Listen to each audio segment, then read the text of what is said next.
I wanted to talk about why it's so important to make sure you're getting enough protein in with either, food or supplements, and why we really encourage, or I really encourage especially, resistance activities, some kind of weightlifting, other exercises that help build that muscle tissue as opposed to just aerobic activities, which, predominantly just burn a lot of calories.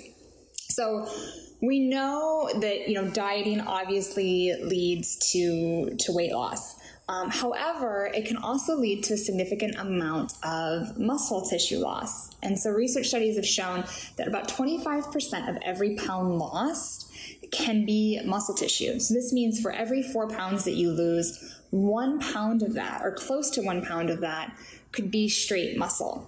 So the reason this is an issue is, one, muscle tissue is burning calories at rest. So, your bones, your organs, your skin, blood, those do not. And so your metabolism is really increased with the more muscle mass that you have. That's also why a lot of times when you start working out, you tend to get hungrier because your muscles are having to work harder. They're breaking down and then they're rebuilding stronger. But this is really important for metabolism, especially for females, because our metabolism tends to be lower than males and tends to slow down the older we get. So really something to focus on. It's also really important with, strength and endurance, especially, the further you get out from surgery, if you're noticing you're winded or you don't have that same stamina that maybe you did a few months after surgery when you were having significant weight loss, it can be from decreased muscle tissue. And so it's really important to build that.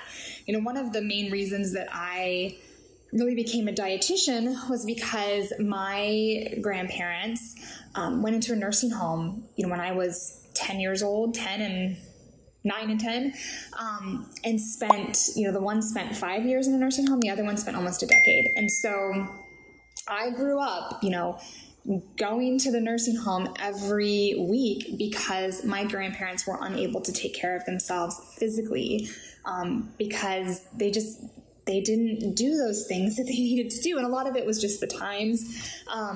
But I soaked all that in and decided at that point that while I can't predict the future, I am going to fight like heck to make sure that I can be independent as long as possible. And so building that muscle tissue, working on, balance and strength and coordination, all of these things help so that you can be independent and longer.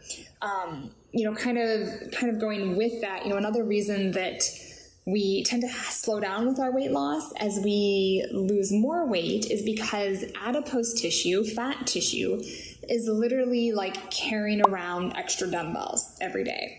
And so while, you might have adipose tissue as your first layer kind of under your skin, that next layer of muscle might be stronger than someone else, even though they might be lighter than you, because you're carrying around all that extra weight. And so as you lose weight, you tend to lose more of that muscle the further out you get.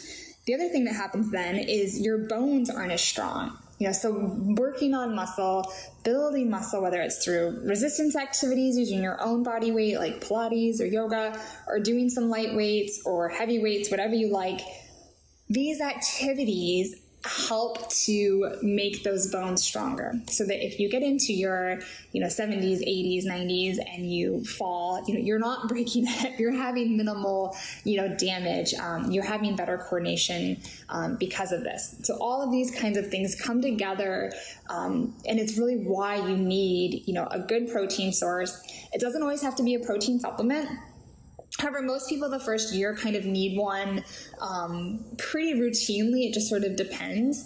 But, if you can get it through foods, awesome. But making sure that you're, getting your minimum. The 60 grams is really just for the first month or so after surgery while you're adjusting and trying to find this new balance with your fluids and protein and vitamins. The further out you get, depending on what your height and weight are, you probably need quite a bit more, up to 70, 80, 90 grams, for some of those gentlemen out there that are, 6'2", 6'3", maybe even 100 or more.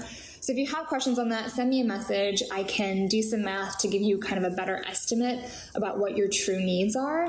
But I think this is a really, really important issue, and another reason why I'm not a huge fan of going back to liquid diets, because unless you're exercising and, like I said, really working on building that muscle, you are going to lose a higher amount of muscle tissue. And so the diet, a liquid diet, the, retraining your pouch diet, it really does more of a disservice than a service, even if you do lose, some weight in the short term. So let me know if you have questions. Happy to comment and clear up any confusion that you might have.